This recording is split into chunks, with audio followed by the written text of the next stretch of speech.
Hello my dear students, आप सभी का स्वागत है पीपीआई ट्यूटोरियल के पेड कोर्स क्लासेस में। और आज हम लोग कंटिन्यू करने जा रहे हैं आपका इंग्लिश का सेशन। और इस सीरीज में हम लोग पेड कोर्स के सीरीज में इंग्लिश में हम लोग करने जा रहे हैं एक नया चैप्टर का आरंभ। ये चैप्टर का नाम आप पीछे देख सकते हो, वर्ब यानी क्रिया। अभी तक हम लोगों ने पार्ट ऑफ स्पीच, आपका second chapter noun, third chapter pronoun, fourth chapter आपका एडजेक्टिव और ये पांचवा चैप्टर, ये चैप्टर नंबर क्या है, फिफ्थ है।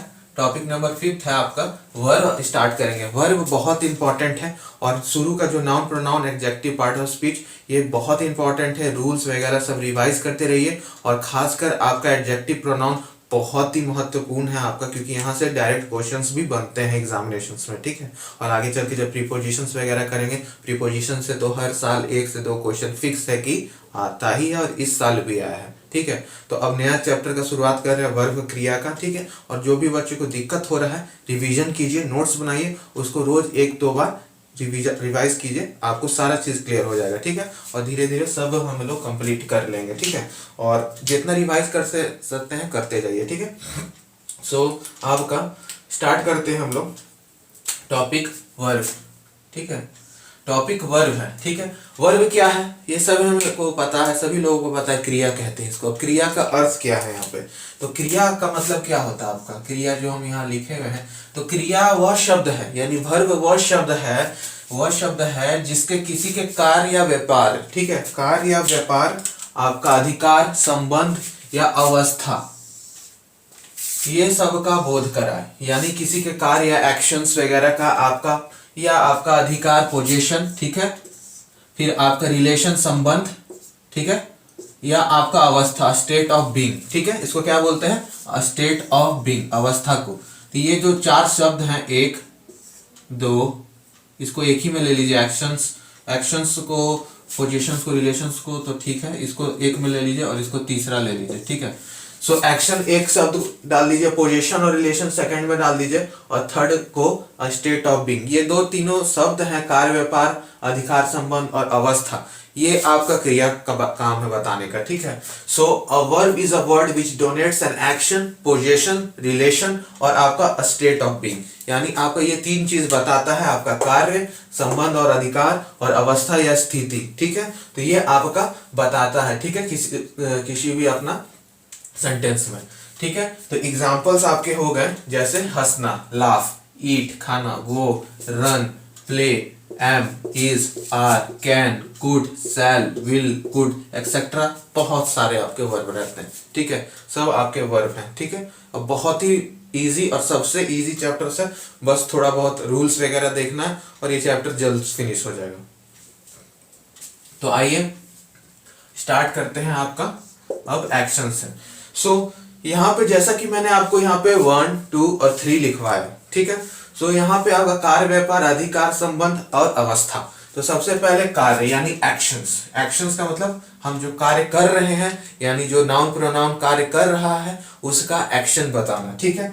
तो जैसे यहाँ पे चिल्ड्रन क्या कर रहे हैं, कार्य कौन सा काम कर रहे हैं, प्ले यानी खेल रहे हैं, ठीक है। तो ये आपका कार्य बता रहा है, तो ये आपका वर्ब हो गया, ठीक है। फिर आपका द मैन वॉज वॉकिंग, जो इंसान था, आदमी था, वो क्या कर रहा था, चल रहा था, तो ये आपका वर्ब हो गया, ठीक है। द क्लॉक स्ट्राइक्स, ठीक है, स्ट्राइक हो गया क्लॉक, ठीक है। ही विल कम, कौन आ रहा है, तो ही, ठीक है। तो ये सब आपका क्या हो गया, सब्जेक्ट्स हो गया, यानी आपका नाउन प्रोनाउन हो गया जो आपका कार्य कर रहा है, प्ले, वॉकिंग, स्ट्राइक्स और कम का, ठीक है। तो ये आपका सब वर्ब हो गया, ठीक है। तो ये था आपका बहुत ही इजी, ठीक है। तो आगे बढ़े, चलिए। अब दूसरा आपका रिलेशन और पोजीशन बताता है, यानी आपका रिलेशन यानी संबंध और पोजीशन का मतलब क्या बताता है, अधिकार। शुरू से आपको हम बताते आ रहे, पोजीशन का मतलब क्या होता है, अधिकार, ठीक है। तो आई हैव अ कार, इसमें हम लोग क्या बोल रहे हैं कि मेरे पास एक कार है, गाड़ी है, चरचकिया, ठीक है, चरचकिया बा हमारे पास, ठीक है। तो ये आपका कौन बता रहा है, हम बोल रहे हैं आई हैव अ कार, ठीक है। तो आई क्या बता रहा है कि मेरे पास एक कार है, ठीक है। तो यहाँ पर कैसे पता चल रहा है, तो ये जो हैव है आपका ना, ये आपका वर्ब है यहाँ पे, ठीक है। ये आपका वर्ब का काम कर रहा है यहाँ पे, ठीक है। ये आपके यहाँ पे वर्ब हो गया। द काउ हैज 2 आई, ठीक है, गाय के पास 2 आंखें हैं, ठीक है। तो कैसे पता चल रहा है, तो ये हैज से, हैज आपका क्या हो गया, वर्ब हो गया, ठीक है। VERB वर्ब, ठीक है। द किंग हैड 3 क्वींस, राजा की 3 रानियां हैं, ठीक है। तो किंग की कितनी रानियां हैं? 3 है। तो किससे पता चल रहा है? यहाँ वर्ब आपका ये कार्य हो गया, ठीक है। The poor man has no money, ठीक है। द पुअर आपका मैन है, उसके पास नो मनी क्या है? तो हैज यहाँ पे वर्ब का काम कर रहा है। तो ये आपका हैज है क्या है? कार्य कर रहा है वर्ब का, ठीक है। तो ये था आपका संबंध और रिलेशन, और ये रिलेशन शो कर रहा है। देखिए आई हैव अ कार, यहाँ रिलेशन शो रहा है। आई और कार के बीच में हैव रिलेशन लगा रहा है। द काउ हैज 2 आई, ठीक है। तो गाय के 2 आंखें, तो हैज रिलेशन बना रहा है द काउ और 2 का इसमें, ठीक है। द किंग 3 क्वींस पढ़िए। अब इसमें हैड लगाने पे पता चल रहा है ना कि किंग हैड 3 क्वींस, यानी द किंग और क्वींस के बीच में रिलेशन बन रहा है। फिर आपका the poor man has no money, यानी पोजीशन बता रहा है कि उसके पास कोई पैसा नहीं है, ठीक है। सो ये आपका द पुअर मैन की वजह से हो रहा है। तो ये था आपका रिलेशन और पोजीशन। अब तीसरा की ओर बढ़े तो तीसरा में आपको है द स्टेट ऑफ बीइंग, यानी इसका अर्थ होता है अवस्था, यानी स्थिति बताना किसी चीज का। तो ये आपका नाउन प्रोनाउन का स्थिति बता रहा है। तो सी क्या है? आपका प्रोनाउन है। तो सी इज इल, ठीक है। वो क्या है? बीमार है। तो ये किससे पता चल रहा है? इज के वजह से। तो इज आपका वर्ब हो गया। दे आर हैप्पी, वो खुश है, उनका अवस्था मतलब वो हैप्पी है। कंडीशन क्या है उनका? हैप्पी है, खुश है। तो कौन हैप्पी है? दे, ठीक है। तो ये किससे पता चल रहा है? आर से। तो ये वर्ब हो गया, they are happy. He was a poor man, ठीक है। सो यहाँ पे वाज आपका क्या बता रहा है? वर्ब है। तो वो क्या था? तो उसका कंडीशन बता रहा है, अवस्था बता रहा है कि वो गरीब इंसान है, ठीक है। तो ये आपका स्टेट ऑफ बीइंग हो गया। तो ये ऐसे शब्द जैसे आपका play, walking, strike, come, has, have, आपका इज, आर, वाज, ये सब क्या है? आपका वर्ब है, ठीक है। सो ये था आपका मोटा मोटी पूरा वर्ब का डेफिनेशन और क्या होता है विथ एग्जांपल। बेसिक तरीके से मैंने आपको बता दिया कि वर्ब ये होता है, यानी जिसको कमजोर भी हो इंग्लिश तो उसके लिए भी बहुत सबसे इजी लेवल में मैंने आपको पूरा बाइलैंग्वेज करके, इंग्लिश में भी मैंने हिंदी बाइलैंग्वेज कर दिया है कि आप लोगों को समझ में आए, ठीक है। तो ये होता है क्वालिटी, ठीक है, दैट पीपीआई प्रोवाइड, ठीक है। सो माय आर्मी, अब आगे बढ़ते हैं हम लोग पीपीआई सोल्जर्स की। बढ़ते हैं अब हम लोग इंग्लिश वर्ब में। आपको 2 पार्ट में बांटा गया है, ठीक है। इंग्लिश वर्ब को यानी क्रिया को इंग्लिश में 2 में बांटा गया है। तो पहला है आपका लेक्सल वर्ब, ठीक है। क्या बोलते हैं? फिर से बोलिए मेरे साथ, लेक्सल वर्ब, ठीक है। और दूसरा है ऑक्सिलरी वर्ब। क्या बोलते हैं? ऑक्सिलरी वर्ब, ठीक है। तो ये आपका लेक्सल वर्ब हो गया और दूसरा हो गया ऑक्सिलरी वर्ब, ठीक है। अब ये लेक्सल वर्ब और ऑक्सिलरी वर्ब क्या है? सो हम लोग इसी को देख लेते हैं। सो लेक्सल वर्ब्स हो गया आपका कम, गो, ईट, ठीक है। जैसे ये आपका प्ले, वॉकिंग, स्ट्राइक, कम्स, ये सब क्या हो गया? आपका लेक्सल वर्ब। और ऑक्सिलरी वर्ब आपका क्या हो गया? इज, एम, आर, वाज, ठीक है। तो ये सारे ऑक्सिलरी वर्ब हो गए। अब एक एक करके इसका दोनों का डेफिनेशन और समझते हैं डिटेल में कि क्या है लेक्सल वर्ब और क्या है ऑक्सिलरी वर्ब, ठीक है। सो आपका लेक्सल वर्ब क्या है? तो इनका स्वतंत्र अर्थ होता है और ये वाक्य में मुख्य कार्य के रूप में प्रयुक्त होते हैं, यानी मुख्य कार्य करते हैं, यानी मेन वर्ब है। क्या है ये? एक तरह से मेन वर्ब है, ठीक है। मेन वर्ब का ये कार्य करते हैं, ठीक है। स्वतंत्र अर्थ होता है, यानी इनका खुद का मीनिंग होता है, ठीक है। जैसे आपका 5 टाइप में यहाँ पे देख सकते दिया हुआ है, ठीक है। 5 टाइप में यहाँ दिया हुआ है। बेस फॉर्म, आपका past form, participle form, ING form और आपका एसईएस फॉर्म, ठीक है। सो आपका एग्जांपल समझिए, जैसे ईट आपका है तो पास्ट फॉर्म में इसको एटीई बोल देंगे, ठीक है। उसका पार्टिसिपल बोल जाएगा ईटन, ठीक है।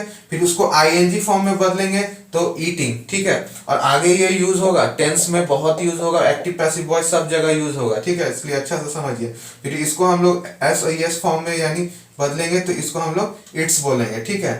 तो गो हो गया आपका, गो को बदलेंगे हम लोग पास्ट फॉर्म में, यानी पास्ट फॉर्म में परिवर्तित करेंगे तो वेंट हो जाता है, ठीक है। फिर आपका पार्टिसिपल फॉर्म में गेम गॉन हो जाएगा, गॉन हो जाएगा, ठीक है।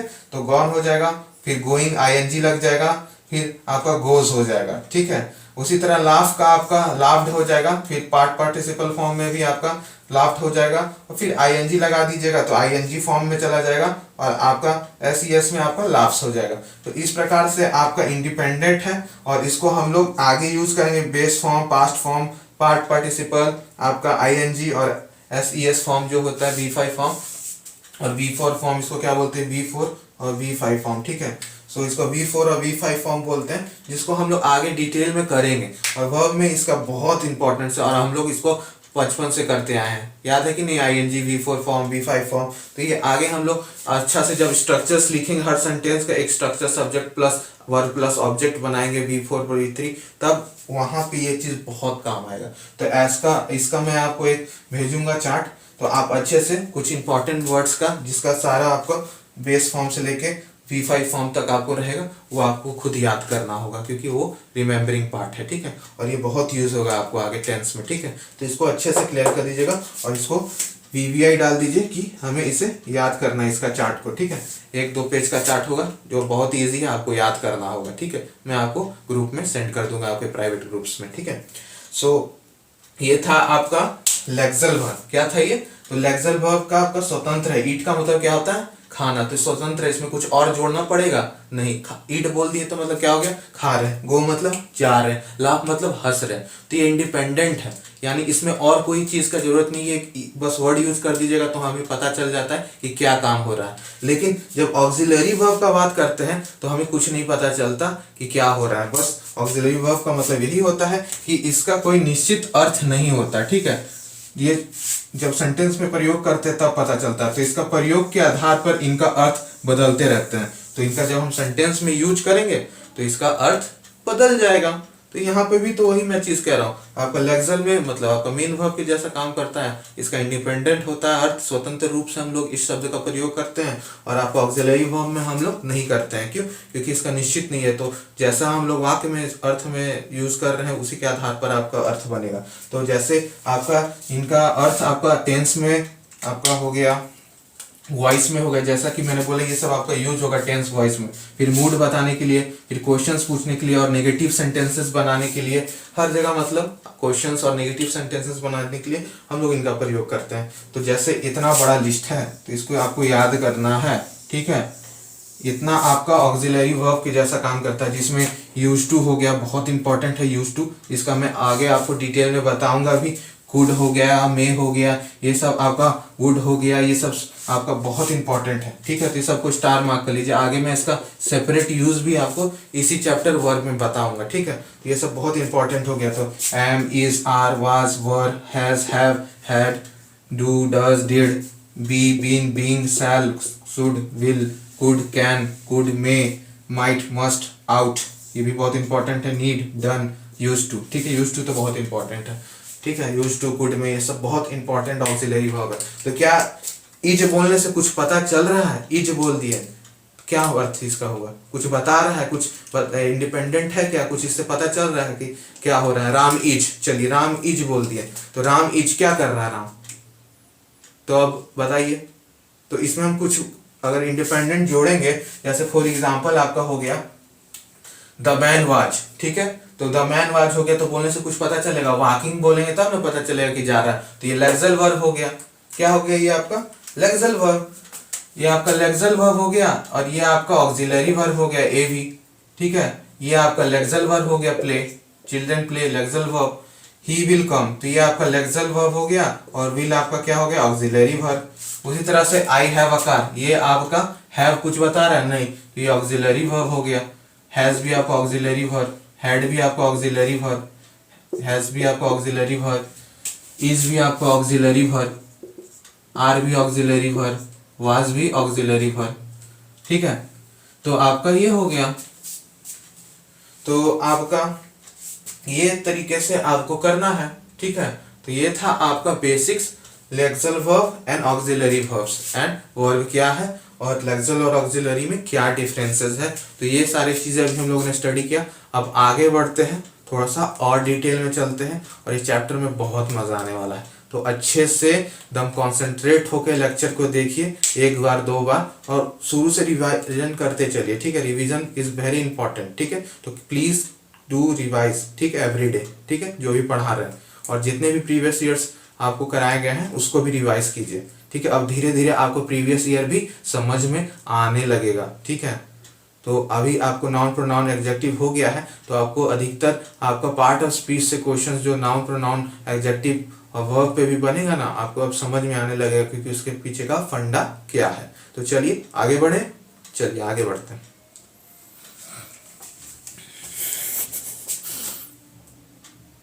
चलिए तो आगे बढ़ते हैं और कंटिन्यू करते हैं आज का सेशन, ठीक है। सो आज का इस सेशन में लास्ट में हम लोग मेन वर्ब और हेल्पिंग वर्ब पढ़ेंगे। इससे पहले हम लोगों ने लेक्सल और आपको ऑक्सिलरी वर्ब पढ़ा, ठीक है। सो आपको वाक्यों में प्रयोग के आधार पर, यानी जो शब्द होते हैं वर्ब क्रिया, उनको वाक्यों में प्रयोग के आधार पर वर्ब को दो भाग में बांटा गया, यानी वाक्यों में प्रयोग के आधार पर, ठीक है। सो आपका पहला हो गया मेन वर्ब और दूसरा हो गया आपका हेल्पिंग वर्ब, ठीक है। तो इसका यूज, ठीक है, वाक्य में सेंटेंस में वर्ब का यूज के आधार पर इसे दो भाग में बांटा गया है, ठीक है। सो मेन वर्ब हो गया, हेल्पिंग वर्ब, और टॉपिक भी आपका यही है, तो इसको स्पेशल टॉपिक हेडलाइन देके कीजिएगा, ठीक है। सो आपका जो क्रिया, ठीक है, जो वर्ब किसी वाक्य में अकेले, ठीक है, यहाँ पे पहला अकेले या सहायक क्रिया के साथ आती है वह मेन वर्ब कहलाती है, ठीक है। सो आपका जो क्रिया किसी वाक्य में अकेले या सहायक क्रिया के साथ आती है वह मेन वर्ब कहलाती है, ठीक है। सो आपका द वर्ब्स यूज्ड अलोन, अकेले यूज होगा नहीं तो, ठीक है, नहीं तो किसी सहायक क्रिया, यानी उसको हेल्पिंग वर्ब बोलते हैं। सहायक क्रिया को क्या बोलते हैं? हेल्पिंग वर्ब, ठीक है। मेन मुख्य क्रिया और सहायक क्रिया, ठीक है, मेन वर्ब और हेल्पिंग वर्ब, ठीक है। सो हम लोग यहाँ पे क्या समझे कि मेन वर्ब आपका नहीं तो अकेले आएगी, नहीं तो हेल्पिंग वर्ब के साथ आ सकती है, ठीक है। सो आपका अब यहां से समझते हैं कि आई एम अ बॉय, ठीक है। यहाँ पे एम क्या है आपका, बता दीजिए। तो एम आपका यहाँ पर एक मेन वर्ब है। क्या है? Main verb. क्या है? आपका एक मेन वर्ब है, ठीक है। क्यों? क्योंकि यहाँ पे और कोई आपको सहायक क्रिया दिख रही है नहीं ना, तो आपका ये सीधे मेन वर्ब हो गया। सेम आई लव हर, ठीक है, ठीक है। यहाँ पे लव क्या हो जाएगा? यह भी आपका मेन वर्ब। क्या हो जाएगा? Main verb. I am reading, ठीक है। अब यहाँ पर एम भी है, रीडिंग भी है, ठीक है। तो रीडिंग यहाँ पर क्या हो जाएगा? मेन वर्ब, ठीक है। और एम क्या हो जाएगा आपका? हेल्पिंग वर्ब, ठीक है। क्योंकि आपको मैंने यहाँ डेफिनेशन में भी लिखवाया है, नहीं तो अकेले आएगा, जैसे अकेले यहाँ एम था, लव था, नहीं तो हेल्पिंग वर्ब के साथ आएगा मेन वर्ब। तो ये आपका मेन वर्ब हो गया यानी एम वी, और ये आपका हेल्पिंग वर्ब हो गया यानी एच वी, हेल्पिंग वर्ब। सो आपका यहाँ पे एम आ गया साथ में, ठीक है। सो आपका ही विल डू इट, ठीक है। यहाँ पे डू क्या आ गया? आपका मेन वर्ब हो गया, ठीक है, वो इस काम को कर देगा। और विल क्या हो गया? हेल्पिंग वर्ब, ठीक है। तो इस तरह से आपको आना चाहिए आइडेंटिफिकेशन करना कि कौन आपका हेल्पिंग वर्ब है यानी सहायक क्रिया है और कौन मुख्य क्रिया। अब ये कैसे पता चलेगा? तो वाक्य जब पढ़िएगा तो आपको खुद समझ में आ जाएगा। तो जैसे आई एम अ बॉय, ठीक है, मैं एक लड़का हूं, तो यहाँ पे एम आपका मुख्य क्रिया का काम कर रहा है। आई लव हर, मैं उससे प्यार करता हूं, तो लव यहाँ पे मेन वर्ब हो गया। आई एम रीडिंग, मैं पढ़ रहा हूं, ठीक है। तो यहाँ पे आपका एम क्या हो गया? यहाँ पे हेल्पिंग वर्ब सहायक क्रिया का कर रहा है और मेन काम क्या हो रहा है? काम क्या हो रहा है? प्रश्न पूछिए तो पढ़ने का काम हो रहा है, तो रीडिंग हो गया। फिर है ही विल डू इट, ठीक है। तो डू क्या करेगा? कोई काम करेगा, ठीक है। और साथ में सहायक क्रिया क्या है? आपका विल है, ठीक है। तो ये आपका इस तरह से आपको आइडेंटिफिकेशन करना होगा। बात समझ में आ रही है सभी को? आगे बढ़े, चलिए। तो ये था आपका मेन वर्ब, ठीक है, ये कंप्लीट हो गया अच्छे से। अब थोड़ा सा हेल्पिंग वर्ब, और हेल्पिंग वर्ब बहुत इंपॉर्टेंट है, वीवीआई कर लीजिए, ठीक है, बहुत इंपॉर्टेंट है फॉर एग्जामिनेशंस। और हेल्पिंग वर्ब का मतलब क्या होता है? सहायक, हेल्प करना। क्या? वर्ड को तोड़िए, वर्ड से समझिए, हमेशा बोले हैं कि वर्ड से पकड़िए। तो हेल्प यहाँ पे क्या बोल रहा है? सहायक करना, ठीक है, सहायक, ठीक है। सो जो क्रिया टेंस, ठीक है, वॉइस, मूड इत्यादि के निर्माण में प्रधान क्रिया यानी आपका मेन वर्ब का सहायता करती है, ठीक है, उसे हम लोग हेल्पिंग वर्ब कहते हैं, ठीक है। A helping verb is one which helps the main verb to form a tense, voice, mood और एक्सेट्रा, ठीक है। सो आपका ये सहायक करेगी, ठीक है। और ये आपका वर्ब, जैसा कि मैंने आपको इससे पहले भी कहा कि टेंस में यूज होगा, वॉइस में यूज होगा, मूड्स वाले क्वेश्चंस बनाने, हर जगह आपको इसका इस्तेमाल है, तो बहुत इंपॉर्टेंट है, ठीक है। सो आपका यहाँ पर एग्जाम्पल्स अब देखते हैं। तो एग्जाम्पल्स क्या बोल रहा है आपको, तो अब एग्जाम्पल्स के ऊपर पूरा ध्यान दीजिए, ठीक है। आई एम रीडिंग, ठीक है। तो यहाँ पे एम क्या हो गया आपका, हेल्पिंग वर्ब हो गया। कैसे, क्योंकि आपका ये मुख्य क्रिया क्या है, ये आपका मुख्य क्रिया है रीडिंग, ठीक है, और ये उसका मदद कर रहा है, सहायक क्रिया, ठीक है। मैं पढ़ रहा हूँ, ठीक है। ही विल गो, जाना आपका क्या हो गया, मेन यहाँ पे मुख्य कार्य क्या हो रहा है, वो जा रहा है, ठीक है। तो विल आपको क्या हो गया, हेल्पिंग वर्ब एचवी, ठीक है, शॉर्ट में एचवी, ठीक है। और एम का मतलब main verb. My brother has come, come आपका क्या हो गया, साफ साफ दिख रहा है यहाँ पे कि आपका ये मेन वर्ब है, और हैज क्या है आपका हेल्पिंग वर्ब, ठीक है। यू शुड डू दिस, ठीक है। और आपको मैंने ये ऑक्सिलरी और लेक्सल में भी बताया था, तो थोड़ा थोड़ा उससे कुछ सिमिलरिटी है, ठीक है। आपका हेल्पिंग वर्ब ज्यादातर ऑक्सिलरी रहता है, ठीक है, यानी आपका auxiliary verbs. So you should do this, do आपका क्या हो गया, मेन वर्ब, और शुड क्या हो गया आपका ऑक्सिलरी, या इसको हम लोग हेल्पिंग वर्ब ये भी कह सकते हैं, ठीक है। तो यहाँ पे जो पॉइंट है हैशटैग करके बनाइएगा, ऑक्सिलरी वर्ब, यानी जो अभी हम लोग इसे जस्ट पहले पढ़े लेक्सल और ऑक्सिलरी, ऑक्सिलरी वर्ब का प्रयोग हेल्पिंग वर्ब के रूप में होता है, ठीक है। तो वही चीज मैंने आपको अभी तुरंत बताई, यानी ऑक्सिलरी वर्ब जो अभी हम लोग पढ़े थे उसका प्रयोग हम लोग हेल्पिंग वर्ब में करते हैं, ठीक है। जैसे कि आपका am, is, are, was, were, do, does, did, have, has, फिर आपका had, shall, will, can, could, may, might, must, ought, should, would, need, dare, used to, ठीक है, इंपॉर्टेंट है यूज्ड टू। तो ये सारे आपके क्या हो गए, हेल्पिंग वर्ब और ऑक्सिलरी वर्ब दोनों कह सकते हैं इसे, ठीक है। तो ये आपके सारे जितने भी एग्जांपल्स हैं आपको लिख के आपको याद रखने हैं, ठीक है। सो आपका एग्जांपल्स देखिए, अब he is ready, he is ready, ठीक है। अब ही इज रेडी, यहाँ पर आपका बता दीजिए इज मेन वर्ब है कि ऑक्सिलरी वर्ब है, बता दीजिए, या उसको ऑक्सिलरी वर्ब ना बोल के हेल्पिंग वर्ब क्या है आपका। तो इज आपका यहाँ पे मेन वर्ब है, पूछिए कैसे। तो यहाँ पर और कोई कार्य हो रहा है, कोई आपका मुख्य क्रिया है, बस रेडी होना, ये तो आपका क्रिया नहीं है। आपका क्रिया क्या है, बस इज है, तब इसको हम लोग मेन वर्ब बोलेंगे सीधा सीधी। ही इज गोइंग, इसमें आपका गोइंग क्या है, मेन वर्ब है, यानी गो, जा रहा है, और इज इसका सहायता कर रहा है, तो ये आपका हेल्पिंग वर्ब या ऑक्सिलरी वर्ब हो गया, ठीक है। He did not do this, ठीक है। do आपका क्या हो गया, मेन वर्ब, ठीक है, मेन वर्ब हो गया। और did आपका क्या बन गया यहाँ पे, हेल्पिंग वर्ब HV, ठीक है, हेल्पिंग वर्ब। HV का मतलब क्या हो गया, हेल्पिंग वर्ब, ठीक है, हेल्पिंग वर्ब। और आपका MV का मतलब क्या हो गया, मेन वर्ब, ठीक है। He did this, यहाँ पे did आपका क्या हो गया, आपका मेन वर्ब। क्यों, क्योंकि और यहाँ पे कोई मुख्य क्रिया नहीं दिख रही है, तो आपको ऑक्सिलरी को ही मुख्य मान के चलना होगा, ठीक है। सो ये था आपका कुछ इंपॉर्टेंट पॉइंट। अब दो नोट्स है आपका, नोट नंबर 1 और नोट नंबर 2। अब देखिए ये क्या कह रहा है, और बहुत इंपॉर्टेंट है ये नोट नंबर 1 और 2 जो अभी हम लोग यहाँ पे किए ना, वही को बस नोट के फॉर्म में आपको मैंने बता दिया कि आपको याद करने में आसानी हो। तो बात समझ में आ रही सभी को। और आप लोग कमेंट्स जरूर किया कीजिए कि आपको लेक्चर्स कैसा लग रहा है, सब समझ में आ रहा है कि नहीं, कमेंट्स भी करते रहिए, ठीक है। मैं कमेंट्स का सबका आप लोग का रिप्लाई देने का पूरा प्रयास करूंगा, ठीक है। तो कमेंट्स जरूर किया कीजिए। सो आपका यहाँ पे देखते हैं हम कि यदि किसी वाक्य का यदि किसी वाक्य में एक ही क्रिया हो, ठीक है, यदि किसी वाक्य में सेंटेंस में एक ही क्रिया हो यानी एक ही वर्ब हो, तो वह क्रिया मेन वर्ब कहलाएगा।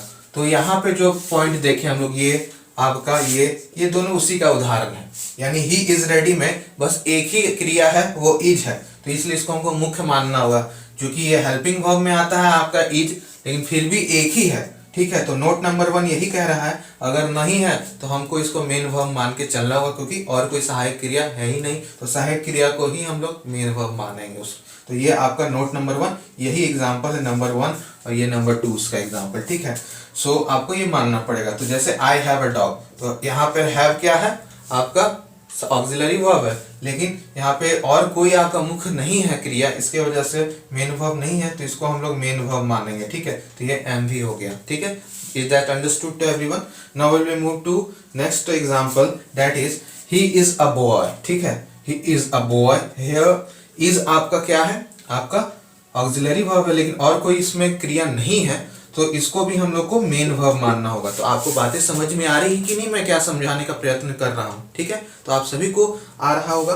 ठीक है। ही इज रेडी, तो ही इज रेडी में भी ये भी आपका मेन वर्ब है, क्योंकि यहाँ पे कोई भी और मुख्य क्रिया नहीं है, तो इसी ही को हमको मान के चलना होगा कि ये आपका मुख्य क्रिया है। ठीक है, तो बातें सभी को समझ में आ रही है ना।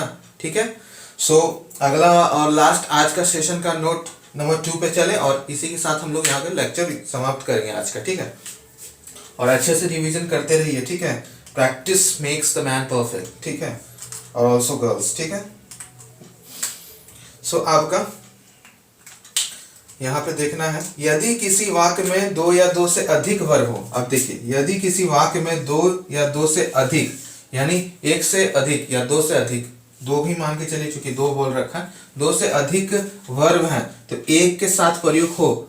ठीक है, एक साथ प्रयुक्त हो तो उसमें अंत में आने वाले को हम लोग वर्ब को हम लोग मेन वर्ब कहेंगे, और जो बच गया पहले है उसको हेल्पिंग वर्ब। तो सिंपल यहाँ क्या कहा जा रहा है कि जब एक वाक्य में 2 से या 2 से अधिक आपका क्रिया है, ऑक्सिलरी, हेल्पिंग वर्ब, लेक्सल वर्ब सब है, तो उसमें लास्ट में जो सबसे होगा ना वर्ब, उसी को हम लोग मेन वर्ब मानेंगे। अब वो कैसे समझिए, आई हैव बीन रीडिंग। ठीक है, तो यहाँ पर आपका क्या दे रखा है, आई हैव बीन रीडिंग। ठीक है, तो आपका यहाँ पे हैव भी एक वर्ब है, बीन भी एक वर्ब है, रीडिंग भी आपका का एक वर्ब है। ठीक है, तो अब हमको यहाँ पे देखना है कि आपका कौन कौन सा वर्ब है। ठीक है, तो हैव क्या हो जाएगा आपका हेल्पिंग वर्ब। ठीक है, बीन भी आपका क्या हो जाएगा हेल्पिंग वर्ब, और इस नियम के अनुसार अंत में रीडिंग है। ठीक है, तो रीडिंग मुख्य वर्ब बन गया, तो इसको हम लोग एमवी यानी मेन वर्ब। तो ये था आपका, ऐसे करना है। ठीक है, I have been a teacher. ठीक है, मैं एक टीचर रह चुका हूँ। ठीक है, तो आपका आई तो सब्जेक्ट हो गया यहाँ पे, हैव बीन टीचर। ठीक है, तो यहाँ पे वर्ब कौन कौन सा है, हैव और बीन। तो हैव आपका क्या हो गया हेल्पिंग वर्ब, और बीन क्या हो गया आपका मेन वर्ब। ठीक है, तो बीन आपका क्या हो जाएगा मेन वर्ब। सही बता रहा हूँ कि नहीं, बता दीजिए एक बार, करेक्ट है कि नहीं, I have been a teacher. ठीक है, तो बीन आपका यहाँ चूंकि लास्ट में बोल दिया गया कि जो लास्ट में रहेगा वो आपका बन जाएगा मेन वर्ब, और जो पहले रहेगा उससे पहले, लास्ट से पहले, वो आपका हो जाएगा क्या हेल्पिंग वर्ब। तो ये था नोट 1 2। एक बार क्विक रिकैप कर लेते हैं। अभी हम लोग पढ़े मेन वर्ब और हेल्पिंग वर्ब। ठीक है, उसमें हम लोग मेन वर्ब में देख लिए कि मुख्य यानी आपका एक साथ भी आ सकता है साथ में, या नो आपका सहायक क्रिया के साथ भी आ सकता है, लेकिन मुख्य क्रिया को हम लोग देखते हुए चलेंगे। हेल्पिंग वर्ब में मुख्य क्रिया का आपका सहायक, और आपका ऑक्सिलरी वर्ब भी हम लोग हेल्पिंग वर्ब की तरह इस्तेमाल करते हैं। और नोट 1 और 2 में वही बोला जा रहा है कि आपका अगर ना हो मुख्य क्रिया तो ऑक्सिलरी को हम लोग मान सकते हैं मेन वर्ब, और लास्ट वाला को हम लोग हमेशा मानेंगे मेन वर्ब। सेकंड पॉइंट ये कह रहा है। तो ये था आपका पूरा आज का वर्ब का बेसिक डिटेल्स। ठीक है, आई होप आपको समझ में आया होगा। फिर इसके साथ हम लोग एडवांस इंग्लिश पे भी चलेंगे वर्ब का। ठीक है, सो एडवांस वाला हम लोग अगले लेक्चर में करेंगे। एंड नोट्स अपना बनाते रहिए, और जितने भी मैं आपको instruction WhatsApp group, private group में देता हूँ, सभी को देखा कीजिए। ठीक है, चाहे वो ज्ञान की बात हो या आपका जो भी इंपॉर्टेंट नोटिसेस और छोटे छोटे क्लिप्स, आपको वही चीज़ें आपको जो मैं अभी समझाते चल रहा हूँ ना, वो वीडियोस बहुत इंपॉर्टेंट है। वो चीज़ आप लोग नेगलेक्ट करोगे तो बहुत कुछ छोड़ दोगे। ठीक है, तो मैंने शुरू दिन से ही समझाया है कि जो आपको ग्रुप्स में जा रहा है सबको प्रत्येक चीज़ को पढ़िए और ट्रीट कीजिए, और वीडियोस जो भी लिंक मिल रहा है सभी को अच्छे से समझिए, क्योंकि हर चीज़ आपको मैंने प्लान करके यहाँ पे किया है। ठीक है, तो वो आपको बहुत हेल्प करने वाला है। तो इसी के साथ आज की क्लास को मैं यहीं पे एंड करता हूँ, और सभी को all the best and keep doing hard work.